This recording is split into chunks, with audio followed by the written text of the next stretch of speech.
Question and answer ಮಾಡೋಷ್ಟು followers ನನಗಿಲ್ಲ. ಆದರೆ ನೀವು ಕೇಳಿರೋ ಪ್ರಶ್ನೆಗೆ ಉತ್ತರ ಕೊಡದೇ ಇರೋಷ್ಟು ದೊಡ್ಡ ಮನಸ್ಸೇನೂ ನಾನಲ್ಲ. ತುಂಬ ಜನ ಕಮೆಂಟ್ಸಲ್ಲಿ DMಸಲ್ಲಿ ಜಾಸ್ತಿ ಕೇಳಿರೋ ಕ್ವಶನ್ ಅಂದರೆ ನಾನು ಎಲ್ಲಿ ಮತ್ತು ಹೇಗೆ ಫ್ಯಾಷನ್ ಡಿಸೈನಿಂಗ್ ಕಲಿತೆ ಅನ್ನೋದು. ಹಾನೆಸ್ಟ್ಲಿ ಹೇಳಬೇಕು ಅಂದರೆ ನಾನು ಅಫಿಷಿಯಲಾಗಿ ಫ್ಯಾಷನ್ ಡಿಸೈನರ್ ಅಲ್ವೇ ಅಲ್ಲ. ನನ್ನ ಹತ್ರ ಯಾವುದೇ ಸರ್ಟಿಫಿಕೇಟ್ ಕೂಡ ಇಲ್ಲ.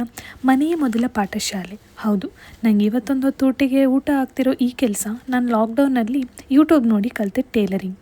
ಸ್ಟಾರ್ಟಿಂಗಲ್ಲಿ ಜಸ್ಟ್ ಟೇಲರಿಂಗ್ ಆಗಿತ್ತು ಆ್ಯಂಡ್ ಹಾಬಿ ಆಗಿತ್ತು. ಆದರೆ ಬರ್ತಾ ನನ್ನ ಸ್ಕಿಲ್ಸ್ನ ಡೆವಲಪ್ ಮಾಡ್ಕೊಳ್ತಾ ಬಂದೆ. 3 ವರ್ಷ ಕಾರ್ಪೊರೇಟ್ ಕಂಪನಿಯಲ್ಲಿ ಕೆಲಸ ಮಾಡಿ ಸಾಕಾದಮೇಲೆ 9 to 5 ಜಾಬ್ಗೆ ರಾಜೀನಾಮೆ ಹಾಕಿಬಿಟ್ಟು ಹೊರಟು ಬಂದೆ. ದೊಡ್ಡದಾಗಿ ಬೊಟಿಕ್ ಹಾಕುವಷ್ಟು ಸೇವಿಂಗ್ಸ್ ನನ್ನ ಹತ್ರ ಇಲ್ಲ. ಜೊತೆಗೆ ಅಪ್ಪ ಮಾಡಿಟ್ಟಿರೋ ಆಸ್ತಿನೂ ಇಲ್ಲ. ನಾನಿರೋ ರೆಂಟೆಡ್ ಮನೆಯಲ್ಲೇ ಚಿಕ್ಕದಾಗಿ ನನ್ನ ಕನಸನ್ನು ಕಟ್ಕೊಂಡಿದ್ದೀನಿ. ನಾನೇನು ಹೇಳ್ಕೊಳ್ಳೋ ಅಂಥ ಸಾಧನೆ ಮಾಡಿಲ್ಲ. ಆದರೆ ಒಂದು ಮಿಡಲ್ ಕ್ಲಾಸ್ ಮನೆಯಿಂದ ಬಂದು ಯಾವುದೇ ಥರ ಸಪೋರ್ಟ್ ಇಲ್ಲದೆ ಇಲ್ಲಿವರೆಗೂ ಬರೋದು ಅಷ್ಟು ಈಸಿನೂ ಇರಲಿಲ್ಲ. ನಂತರ ಅದೆಷ್ಟೋ ಹೆಣ್ಮಕ್ಳು ಆಸೆ ಕನಸು ಕಟ್ಕೊಂಡಿರ್ತೀರ. ಬಟ್ ಕೊನೆಯದಾಗಿ ಕಾಡೋದು ಒಂದೇ, ವಾಟ್ ಇಫ್ ಐ ಫೇಲ್ ಅಂತ. Just think, what if you succeed.